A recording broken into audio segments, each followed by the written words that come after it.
Hello, and welcome to Voices from the Field, a MAHPERD podcast where we talk with educators in the field to hear about their perspectives and experiences. My name is Jake Burson, Advocacy Chair for MAHPERD, and today I have the pleasure of speaking with the one, the only Maria Melchionda. Maria Melchionda has been in education for 40 years. She has a master's in educational leadership, K through 6, and has a Bachelor of Science license in K through 9 physical education, both degrees from Bridgewater State College. Go Bears!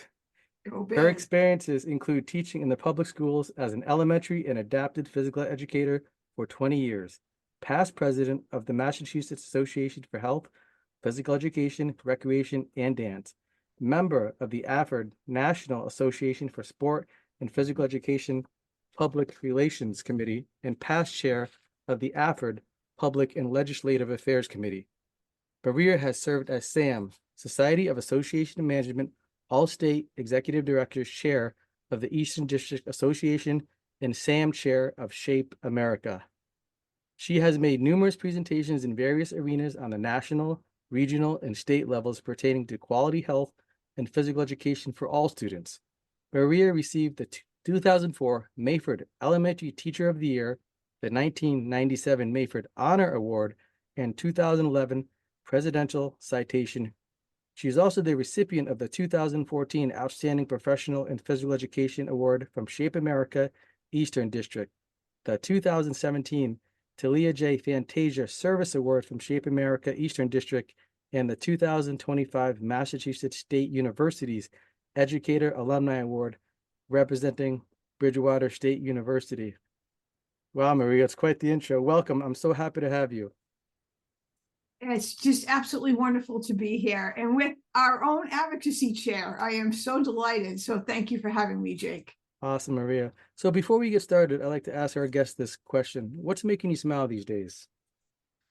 Oh, the fact that I can wake up and see the sun, and it's another day to enjoy my kids, my wife, my family, and my friends. That is what makes me tick. I wake up and I'm just really grateful to see another day. Awesome. I would agree. It's simple things in life sometimes, right? Amen. So Maria, tell us more about who you are and what you do. Wow, and that's a loaded question. I mean, you can have your bio, right? But I don't think it really tells the story of any person. So I'm always asking the same question to others as far as knowing them and what their journey is as a human being. So what I'm all about is I'm a person who cares. I care for students and teachers. My first priority is my family, with my son and my daughter and my wife for 29 years. I'm just really into service, and that's why I'm so honored to be in this role as executive director. That's great, Maria. So sounds like you're definitely a family person, definitely grateful for the simple things in life. What are some responsibilities you have as executive director of MAHPERD? Just for our listeners, they get like a little background about this. Yeah, sure. And first of all, I've been in this role for about 20 years. Mm-hmm. And I'm always learning. That's number one. And I think the day I stop learning is the day that I walk away, because I think it's just so essential for the teachers in our association that I serve, that they get the best of everything. So it's really three-pronged. I do a lot of advocacy work with yourself and the advocacy directors. I know we'll probably talk about later. Mm-hmm. I do a lot of legislative work up at the State House, trying to, have conversations and discussions with senators and reps in Massachusetts about the importance of physical education and health education in our public schools. And I disseminate the latest information and research on findings for approaches to education, strategies, curriculum, etc., assessment. And then, lastly, in really in the forefront has been our professional development events with all of our focus conferences for health education, adapted PE, leadership, and then of course our 2-day convention, and then all these other workshops that are spread in between. That's great. I'm glad you mentioned that because MAHPERD definitely offers a lot of different opportunities for its members to take part in professional development. So we have the spring conference, we have the fall conference, we have the health educators conference, the adapted PE conference. I know there's a few more in there, right? Is there a leadership conference? The leadership. What am I missing? No, that's all good. And then workshops in between that might be online, or, you know, we go to school districts, myself and our higher education chair on our board, Mary Conley, has been out to numerous school districts, about 18 of them. I think we hit this past year for health and physical education in regards to infusing the practices within the framework. So yeah, it's been busy. It's been great though, because seeing the teachers and having conversations with them are where it's at for me. It's definitely, I love that face-to-face contact. Absolutely. So what makes MAHPERD unique in the sense of not necessarily comparing to other organizations, but just ourselves? I mean, I know I could talk about our advocacy network, which we'll talk about later, but what do you think makes MAHPERD unique? What makes us stand out? Maybe from some other folks. Yes, and great question. All I can tell you is that it feels like a second family. When I walk into a board meeting, when I walk into a professional development event, we have people that we know their lives, we know their families, and everyone can say, oh geez, well, you know, you're a business, you're an organization, but it's much more than that for me. We're unique because we treat each other with kindness, respect, and we agree to disagree. And there are some times on our board where we bring forth issues and people will abstain, or they'll on a vote, or they'll vote no, or yes, right? And there'll sometimes be discussions where they're very, very not heated, but passionate. I love that because I walk away learning so much from that person's perspective. And so agreeing to disagreeing is extremely healthy. And once we do that and we lay it out on the table, people are just really kind with one another and really care about each other and want to know more behind the scenes after that board meeting or after that discussion at a professional development event. And I love that because I think that's the only way that we can move forward to make the educational process for our disciplines more fruitful and more viable. I agree with you. I think being transparent and, like you mentioned earlier, the family atmosphere where we know about each other and we can lay out our cards on the table, and it's okay if we disagree, but ultimately, what's our end goal? What are we trying to do? How are we going to move forward from whatever the challenge or barrier might be? So no, I agree 100%. So Maria, next question. In your work with stakeholders and other professionals that you work with, what are some common questions you get in regards to health, physical education?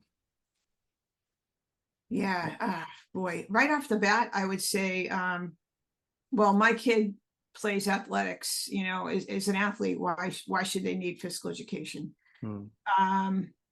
You know, my daughter takes skating lessons after school for physical activity. Why should she take physical education? Kids don't need health education at the elementary level. Why do we need to hire folks at that level to do that? Why do we need a licensed health educator to teach physical education, or vice versa?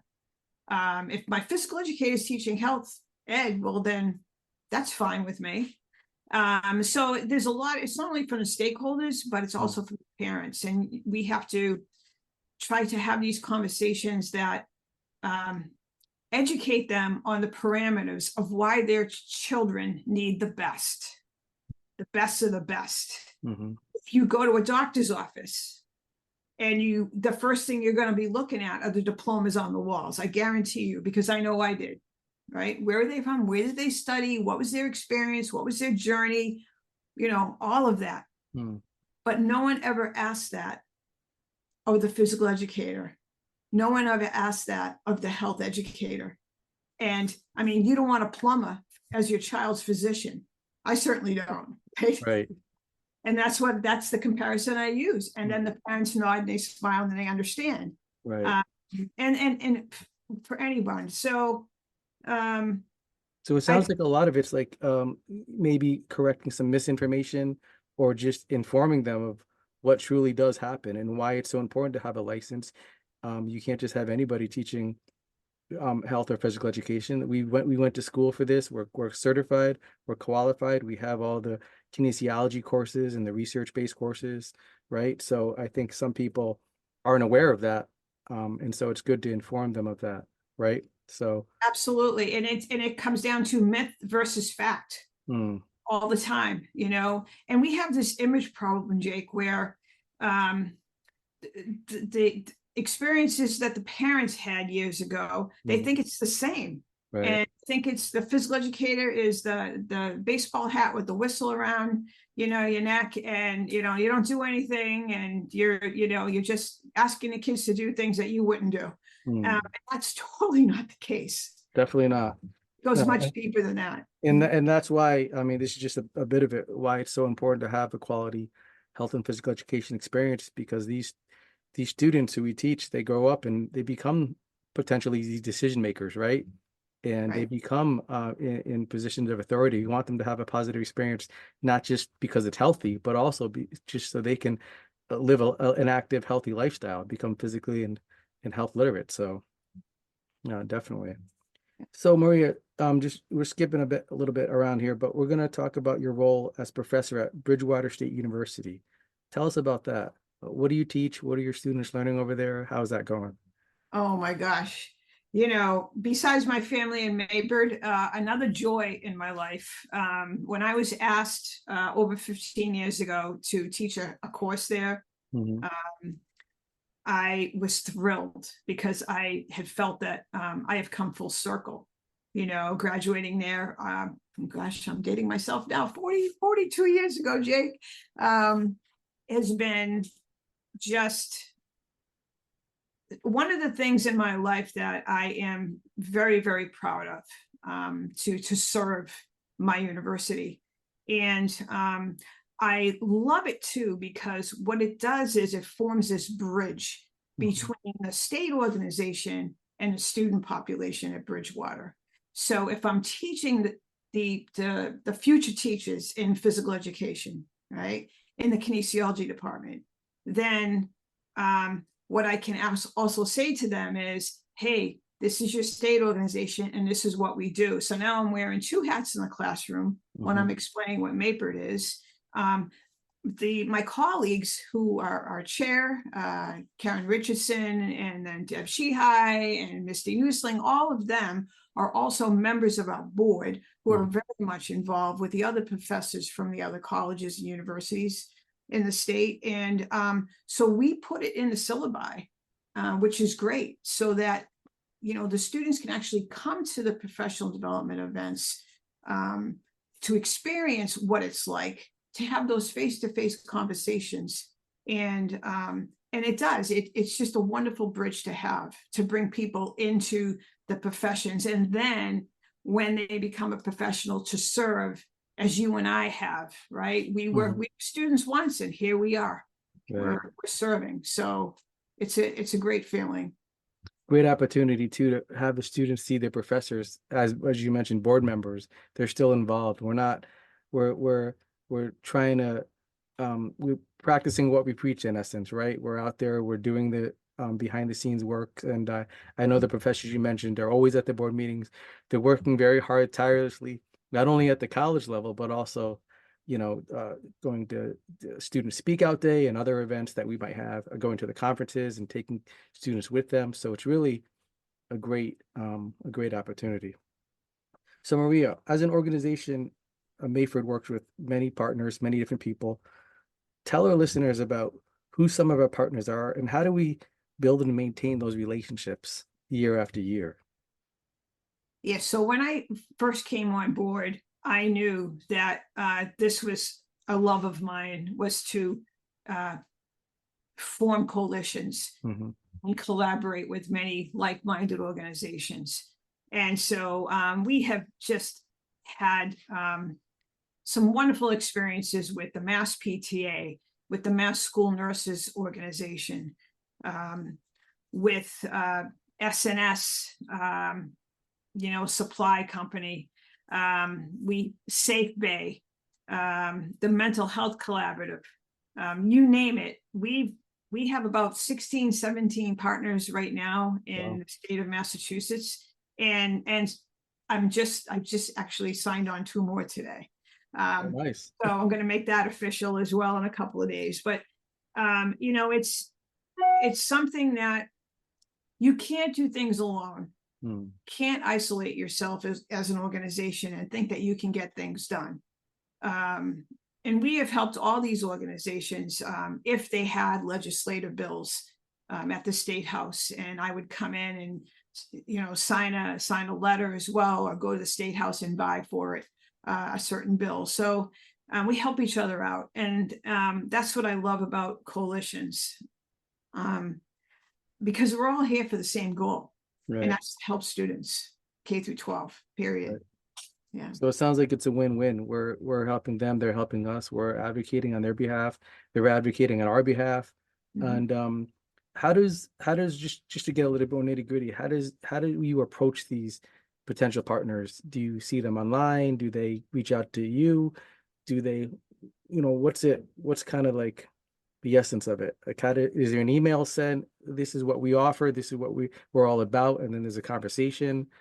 Can you talk a little bit about that? Like, how does it, like, from the ground up? Well, sure. We've had events center around certain things. Mhm. I'm trying to think, like the Mass Brain Injury Association, Mhm.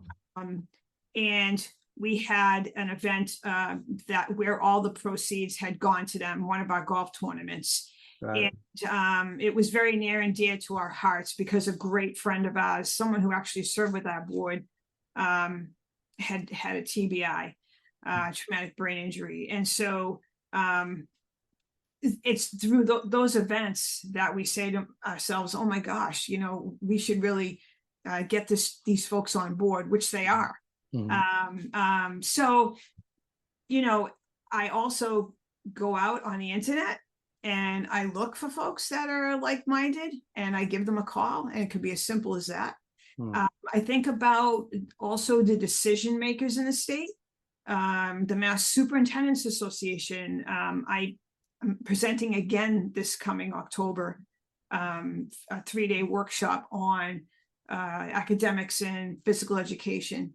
And so any decision makers, like I said, the PTA, the nurses, the superintendents, the principals, legislators who have come on board with us and have sponsored events. So it's those kinds of things that when you look to other organizations to see how they can be utilized for our students in Massachusetts and our teachers, that's where I make those connections, and then we help them, which Right. is even of course better. It has to be a 50-50. Right. I don't like things one-sided, so I'm always reaching out saying, how can we help you? Right. Right, that's because that's important. Right. So That's kind of your personality too, right? You're so, uh, what can I do to help other people? Right. That's awesome. That's what thanks, we love thanks. about you. So, let's talk a little bit about the advocacy network that Mayford has. We have different regions in Massachusetts, right? Essex, Middlesex. Can you explain to our listeners what this advocacy network is and what you've done with it and why it's so important, um, not only to Mayford but to our members and just the greater community? Sure. So we have our membership list, and we have about 2,500 members at this point, which Mhm. is huge. Um, but I also wanted to bring back this advocacy network that we had in the mid 1990s when we were fighting the mandate for Massachusetts on PE. And so basically, in the state of Mass, there are 5 major regions. And I know you and I together, as you as advocacy chair, had reached out to 5 individuals that had come up and said, we'd love to be involved, or we had asked them, and they were, thrilled that we, to be involved. So each one of those 5 are in charge of a region. So we have Susan, and then Megan, Brittany, and Jody, who all stepped up this past year. And we had actually made lists for over 100 folks on each list, Excel sheet of like-minded organizations in each of those regions. And so, so let's say, the Mass PTA, for instance, they might have a contact out in Greenfield area in Western Mass, where the Boston area has someone totally different, or just small organizations out there that are nonprofits that are like-minded and would like to know about us. We got YMCAs and nonprofit fitness centers for folks who need it, etc. So once we have the update from me, which is every month, then they take that update and they send it out to those folks. They're in charge. And they answer any questions. We'll be sending out this coming year a needs survey to those individuals. And we'll ask them, what are your needs? How can we help you? And then maybe go a step further. So we're looking into building more in the next few years, which is really extraordinary, because that's you have to start somewhere, right, and then build up from there. But that's important to make those relationships. Definitely. And I think the other part about this too is that we're reaching all areas of Massachusetts. We're not focusing on Central Mass or one region. So having this network allows us to do this, and so I think that's another key component of the advocacy network and why it's so important. So thank you for explaining that, Maria. So we're moving on with the interview. What do you hope to see in the future? What type of goals do you have? These could be either personal or professional.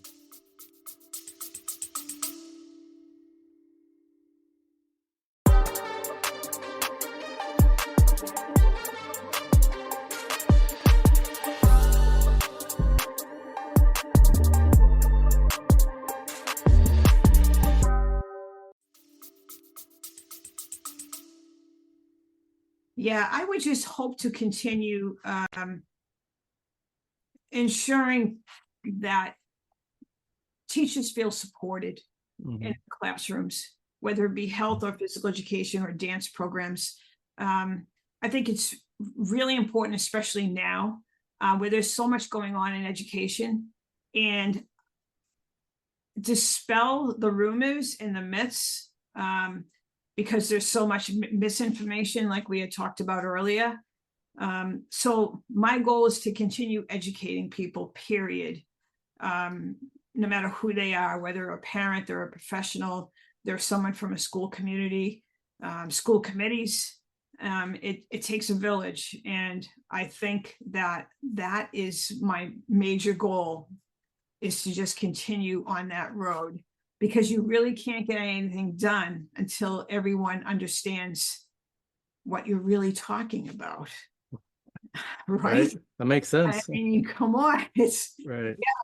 I mean, you can't get anything done without people understanding the facts, and only facts. Right. Supporting our teachers, supporting our students.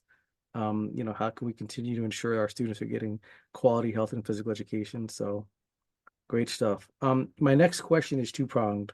One is, why is it so important to get involved with the State Health and PE Association?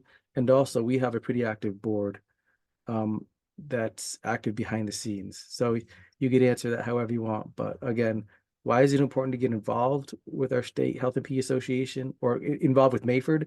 And do we have an active board that does a lot? Can we talk a little bit about that?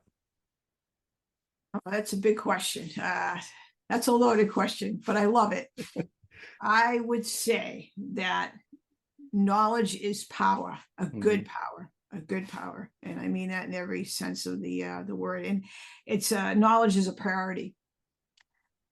And when a professional is a member of our association, they will never become stagnant. I can promise you that. There's too much that we offer and too much for them to see and to experience. And I know right now we're coming up to it's a different generation at this point. I don't want to sound like my grandparents, but it really is. I mean, we did not grow up in the tech age. And now there's this thinking out there that we can do everything online, right? And honestly, we cannot. You cannot understand another human being without the face-to-face conversation. You can never understand another human being without seeing social cues, without sitting down and having that eye contact or a handshake. It means everything. And so I think when people become members of our association, they understand the importance of that. And I know people that hadn't been back to MAHPERD for 25, 30 years, and they came back this past convention. Wow. And they were saying, Maria, this is just like, I can't believe I haven't been back here. I'm so glad to be back. I'm like, well, welcome back. You know, That's no great. judgment, no judgment, because we don't know anybody's journey, right? So, so I would also say on the other end, not to the professionals, but also to the students, you know, when you become a member of your Health and Physical Education Association, you are basically on your way to becoming a leader. There is absolutely no way I could have even imagined as a sophomore at Bridgewater that I would be in this role right now. It just, my professor, Joanne Smith, said, you're coming with me. I'm like, where are we going? She says, well, you're going to sign up right now. You're going to be a member of MAHPERD, and you're going to help me out with the National APID convention. And I want you to meet Joe McKinney, who's our executive director. And it's next week, and I need you there. And I was there. And I met him, and he's now, you know, obviously, God rest his soul, he's the one that we have our highest honor award in, you know, named after. So I had the honor of and the privilege of meeting him. And so I never knew that this would take me down a role of leadership to be this involved. And it's been a wonderful journey. I can't even say that enough. And it still remains so. I know I have a lot more years left. That's for sure. You know, I still feel like I'm 17 up here. All right. And, That's good. That's what matters, right? It's how you feel. Yeah. How you feel inside. So I would definitely encourage students to become members, even after. A lot of them are now, but even after they get into the field, to stay that way, to stay involved, because the more you're involved, the more you learn. Absolutely. I would agree 100%. I mean, the conferences that MAHPERD offers and the PD opportunities, and you're learning from other people. But for me, it's about seeing the different perspectives. I mean, I only have my own opinion, right? We all have our own opinion, but when you can be in a room and see what other people are working with, or who they're working with, and how they, you know, how they teach some instructional strategies and whatever it might be, whatever the topic might be, it's so enlightening. You know, it definitely expands my mind when I go to these events. So that's great. So I think that the overarching message is get involved, stay involved, connect with people face to face, and you know, just kind of put yourself out there. You know, it's only going to help, right? That's right. That's So, right. And you know, I say that everyone has a lot to give. Everyone. There isn't one person on the face of this earth that does not have a skill or a talent. And, you know, some of my students say, well, you know, I'm just learning. I'm like, no, people can learn from you. I've learned from you. I learn from you every single day in the classroom. And that's what I said at the beginning, is like, you never stop learning. They're always going to be showing you something. And so everyone has something to give. And I would definitely venture out, and with their skills and talents, I always tell them, please share them, because that's what teaching's all about. We're not stealing anything, we're sharing. Absolutely. Yeah. And that's, we do that all the time. Like, hey, I like that lesson plan, or hey, how did you write that assessment up? And everyone, I'm hearing this talk all the time at all the events, and it's wonderful that people just put it out there on the table and go, yeah, here, and or give me your email, and I'll just email you everything I have. So, you know, people are only too happy to help. That's great. That's great. And I know some conversations that I've heard, you've helped, I don't know, countless people with their, not only their professional lives, but their personal lives as well. So, you know, when you build those connections, you can just easily say, okay, Johnny or Susie needs help here, get in touch with so and so, right? So it's just you know, it's so important to build those connections. So Maria, as we come to a conclusion for the interview, how can our listeners connect with you? Do Mayford have a Facebook, or email? What's the best way to reach out if folks have questions? Sure. So my email is maria@mahperd.org. Mm-hmm. My phone number is 508-794-1338. And then we are updating our website this summer. But our Instagram, we are on Instagram, Facebook, and LinkedIn. Nice. So our Instagram is MAHPERD 1928. Our Facebook is MA-HPERD. Mm-hmm. And our LinkedIn is MAHPERD. And folks, for those listening, you didn't have to write that all down because they'll be linked in the show notes. I'll make sure they're up there. So thank you, Maria. So there's several different ways to reach out, get involved, and just stay involved with this great organization. Well, thank you for sharing that. Maria, thank you for sharing your experience and expertise with us. It's been great to have you. Listeners, if you have any questions, you can always email us at mayfordpodcast@gmail.com. We'll have this episode uploaded soon. Also, we're asking our listeners to leave a review if this podcast has been helpful in supporting you in any way, as it does help other folks find it. Thank you all for listening. Have a great week, and we will be back soon. Thanks, Maria. Thank you, Jake, for having me. Really appreciate it.